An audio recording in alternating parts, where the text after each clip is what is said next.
Здравствуйте, меня зовут Оксана Баженова, я практикующий психолог. Один раз в неделю на своем канале я отвечаю на ваши анонимные вопросы.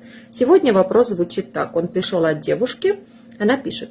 Здравствуйте, ищу для себя психолога. Уже была у нескольких, но до сих пор не могу найти. Очень по этому поводу переживаю. Нормально ли это? Так, во-первых, ваше переживание, ваш страх – это абсолютно нормальное состояние, потому что идете к незнакомому человеку. Второе.